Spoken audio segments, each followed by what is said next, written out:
as pessoas ainda se digladiam procurando provas da existência ou inexistência de Deus. Eu acredito que você pode ter uma evidência da existência de Deus, mas não uma prova lógica, né? A prova lógica, tal como desenvolvida por São Tomás de Aquino e outros, apenas demonstra que é mais razoável você crer num Deus do que não crer. Mas ele não te dá uma certeza lógica absoluta, porque a própria expressão certeza lógica absoluta é contraditória de algum modo. Porque a lógica só investiga a dimensão do possível, nunca a dimensão do fato. Nenhum argumento lógico no mundo pode provar que algo aconteceu, ou está acontecendo, ou acontecerá. A lógica só pode provar que uma coisa é coerente com uma determinada premissa ou incoerente com essa premissa, ou seja, que ela é possível ou impossível, que ela contém uma contradição interna, que a torna impossível, ou que ela não contém contradição, portanto que ela é possível, ou até que ela é razoável. Esse é o máximo que se pode chegar. E, ele, bom, é possível. Esta é uma pergunta. Outra pergunta é possível conhecer Deus? Sim, porque o mundo está repleto de depoimentos de pessoas que o conheceram. Então, isso é possível conhecer Deus sem você ter a certeza absoluta, tá certo, e imediata da sua existência e da sua presença. Porém, aí nós temos a coisa mais extraordinária do mundo. Aquilo que você conhece com certeza total, vamos dizer, pela percepção imediata de uma presença, não é comunicável a outra pessoa. Isto é uma fatalidade da Constituição humana. É o exemplo que eu dou, por exemplo, se você é a única testemunha de um crime. Você viu ninguém matando o outro na esquina. Você sabe quem é a vítima, você sabe quem é o assassino, você sabe como foi, você sabe tudo. Você pode provar isso? Não pode. Ao contrário, o seu testemunho é que será usado como elemento, não como prova, como elemento de prova. Elemento de prova significa o seguinte, que você vai provar absolutamente que foi aquele sujeito. Não, você vai tornar essa tese mais provável. A culpa do sujeito será mais provável do que a sua inocência. Isso é o máximo que você pode chegar. Se não fosse assim, não existiria o erro judiciário, que é uma coisa muito comum, onde as pessoas chegam a uma coisa que lhes pareceu uma prova e no dia seguinte você vê que não foi prova coisíssima nenhuma. E quem quer que tenha investigado qualquer fato, né, as pessoas gostam muito de estudar, de rever ideias, etc, etc. Eu digo, experimenta um dia você investigar um fato. Um fato pode ser um fato banal. Para ver se você o entende mesmo. Eu digo, você chega, no máximo você chega numa altíssima probabilidade, numa razoabilidade. Uma certeza absoluta é quase impossível. Existe certeza absoluta do ponto de vista puramente lógico-formal, que diz respeito apenas a possibilidades. Por exemplo, pode existir um quadrado com menos de 4 lados? Não pode, porque isso contradiz a própria definição de quadrado. Então isso é impossível. Tá certo? Mas que quadrado é este? É apenas um quadrado possível. É um quadrado universal, é uma ideia universal de quadrado. Né?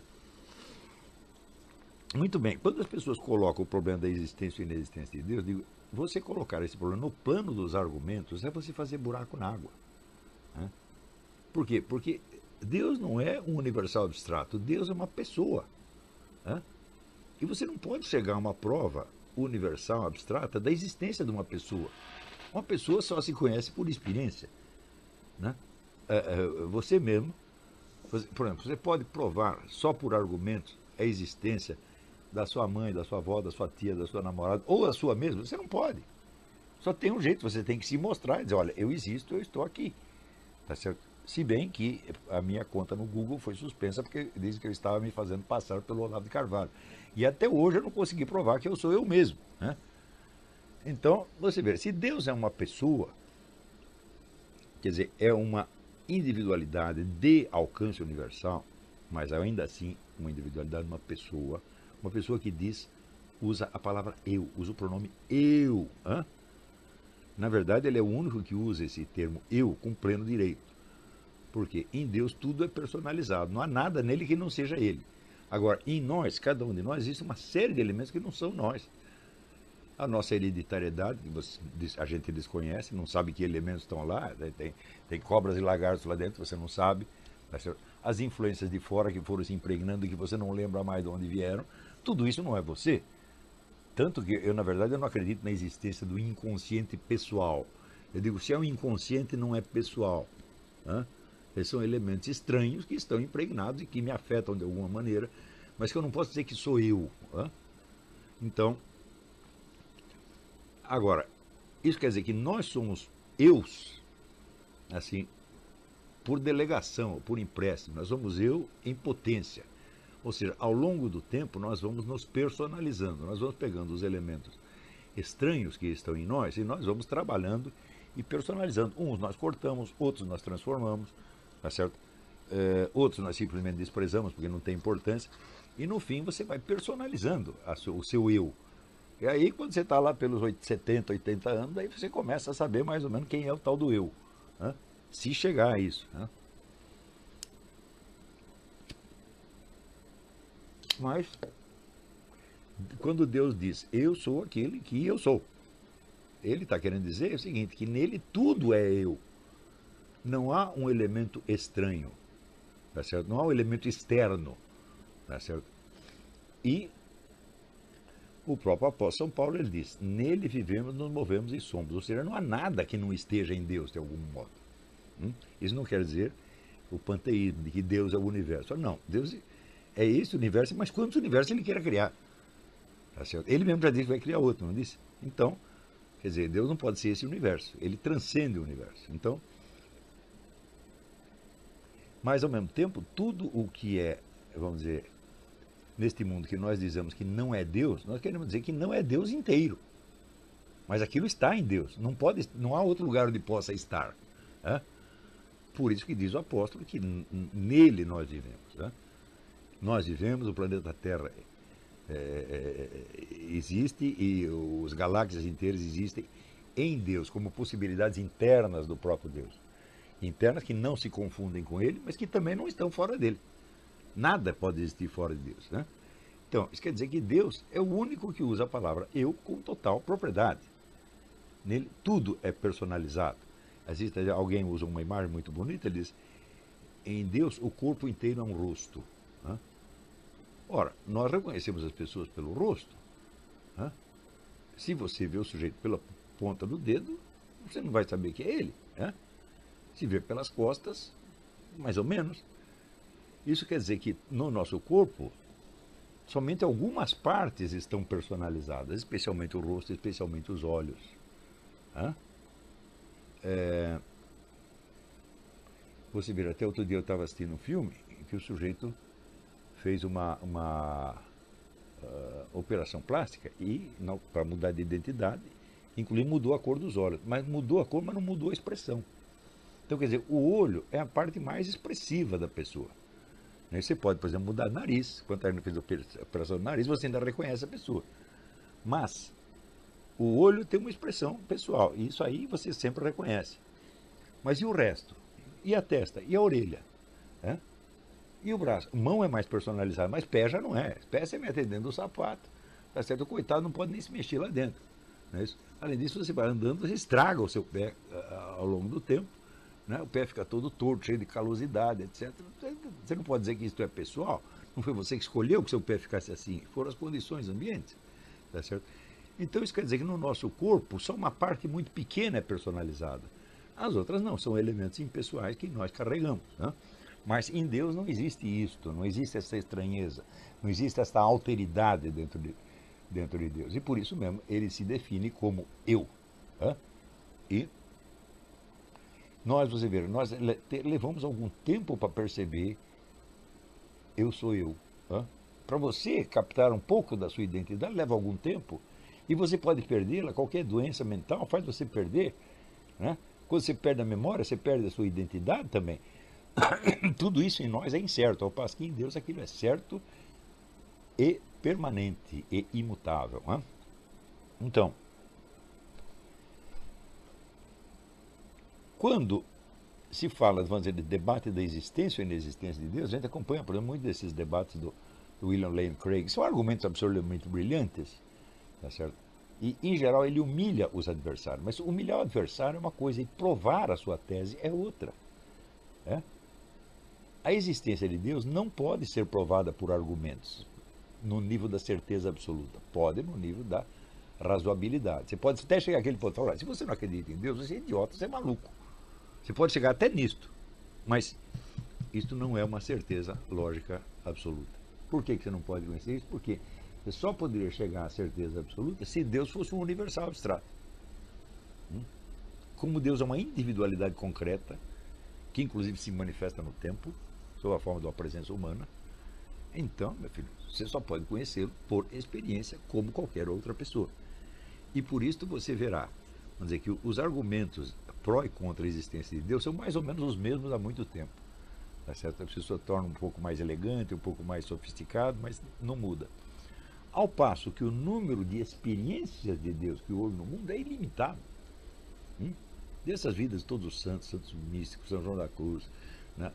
Padre Pio de Pietrelcina, São Francisco, tantos e tantos e tantos e tantos e tantos e tantos, tá certo? Que conheceram Deus por presença, pela ação direta de Deus, ação direta e personalizada com que Deus se dirige e fala com uma pessoa, tá certo? Ou introduz modificações na vida daquela pessoa, tá certo? Você vê como são modificações intencionais, tá certo? Então, quando você vê essa ação intencional de Deus, você está vendo a presença dele. É a ação, como você vê, exatamente como você vê a ação de um ser humano. O que caracteriza a ação de um ser humano sobre você? A intencionalidade da ação. Por exemplo, esbarrar em você, um carro pode esbarrar, uma motoca pode esbarrar, um urso pode esbarrar, qualquer coisa pode esbarrar, tá certo? Mas dizer, empurrar você propositadamente para que você caia, só um ser humano pode fazer. Nenhuma fera que te ataque faz isso. Ela simplesmente bate em você. Mas, por exemplo, jogou o sujeito embaixo do ônibus. Isso só um ser humano pode fazer. Então, porque há uma intencionalidade, no caso maligna, mas se fosse uma intencionalidade boa, também, tá certo? Então, a intencionalidade significa que por trás daquela ação existe uma consciência que é dona de si, que é senhora de seus atos e que livremente, sem a sua influência, decide fazer isto ou aquilo. Não é isso? Com a consciência dos efeitos que pretende desencadear. Tá certo? Então, a ação divina, a mesma coisa. Quer dizer, não são modificações acidentais que possam ser explicadas por fatores impessoais externos. É isso que eu expliquei também na aula, o que é um milagre. Onde você vê um milagre, não é uma coisa estranha que aconteceu. Tá certo? É uma sequência de ações e de acontecimentos que marcam claramente uma intencionalidade. Tá certo? E por isso fazem sentido. E por isso se estabelece ali um diálogo, um encontro. Tá certo? Então, este tipo de conhecimento de Deus é abundante.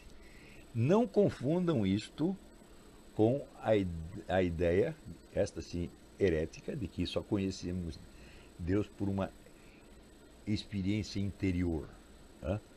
Por uma vivência interior ou por um sentimento. Não, isso é herético completamente. A ação divina é uma ação objetiva, tá? Externa. É uma ação sobre o mundo físico. Tá?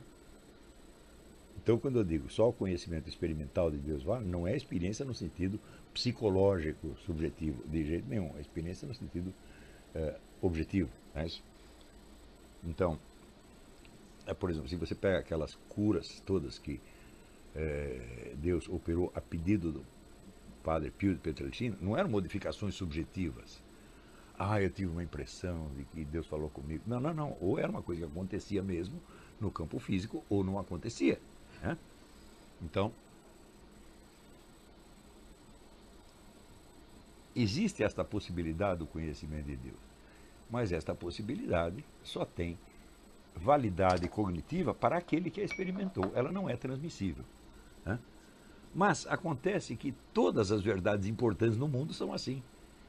As verdades que são totalmente transmissíveis, ou são verdades puramente lógicas, ou são verdades científicas parciais, obtidas mediante um recorte, tá certo? E uma série de procedimentos de verificação que são altamente deficientes, altamente falíveis, tá certo? E que se impõem, de certo modo, para uma coletividade até que alguém as desminta. Por exemplo, hoje sabe-se que a possibilidade de você repetir, né, replicar, replicate, como se diz em inglês, uma experiência científica é quase nula. Sempre existe uma diferença, uma interferência qualquer, tá certo? E a segunda experiência nunca é igual à primeira. Então, no máximo, o que uma ciência atinge, qualquer ciência atinge, é apenas probabilidade razoável, né? Sempre. Né? Então, no entanto, o conhecimento que é obtido, vamos dizer, pela experiência direta, ele é inegável, porque é a experiência de uma presença. E a presença o que é? Um aqui e um agora. Não é isso? E um aqui e um agora que representa, então, um fato. Quer dizer, um fato é uma coisa que aconteceu e que não pode mais desacontecer, mesmo que você o esqueça. Quando eu digo que este tipo de experiência ele fornece a certeza absoluta, eu estou falando isso do ponto de vista da validade objetiva dessa certeza e não da crença subjetiva. Por quê? Porque o indivíduo pode se esquecer da sua experiência e ele pode negá-la, inclusive. Ele pode mentir para si mesmo e dizer que não viu aquilo que viu. Portanto, subjetivamente, não existe essa certeza, mas existe objetivamente. Tá certo? Isso quer dizer, aquilo aconteceu realmente, não desaconteceu, embora possa ter sumido da sua memória, ao menos parcialmente. Né? Então, é por isso que eu descrevi ali, se você quer provar que Deus existe ou que não existe, você tem que admitir a existência de um domínio chamado existência, que o transcende e no qual ele está ou não está.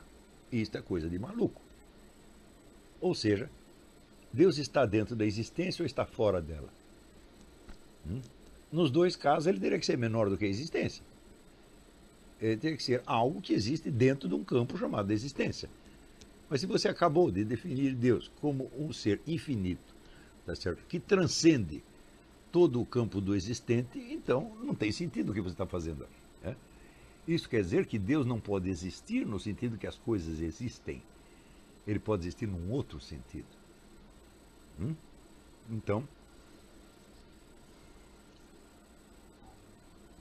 num sentido que transcende tudo isso. Mais ainda,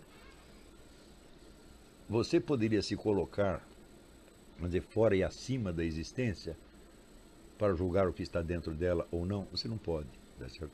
Portanto, só existe uma maneira de você conhecer Deus, é você reconhecer que você está dentro dele. E isso acontece quando ele quer. Né? Ou seja, a presença de Deus é uma coisa abrangente, que te engole de alguma maneira. Engole e transforma. Esta é a única maneira de você conhecer Deus. Então, é a deificação de que fala a Igreja Católica. Quer dizer, o processo de conhecer Deus é você deixar que ele o transforme nele. Até o ponto que chega aquilo que dizia o apóstolo, não sou eu mais que está aqui, é Jesus que está em mim. Por que é Jesus que está em mim? Quer dizer que você deixou de existir? Não.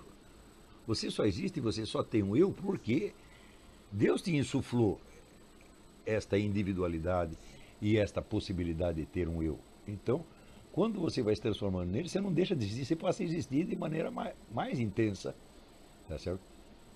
Porque aí sim você se tornou um eu, aí sim você se personalizou. Tá certo? Então, não é a ideia, vamos dizer, da fusão. O eu que desaparece e é engolido numa universalidade abstrata, como mais ou menos é na metafísica hindu. Né? Então, quer dizer, eu não sou mais eu, agora eu sou o Brahman. Né? Então, isso é entendido como uma supressão da existência individual. Né? Mas, na verdade, a existência individual ela é preservada, tá certo? Porque ela é a expressão da vontade de Deus. Ela personalizou você. E não vejo por que personalizar se depois é só para dissolver e transformar nele de novo. Tá certo? Então,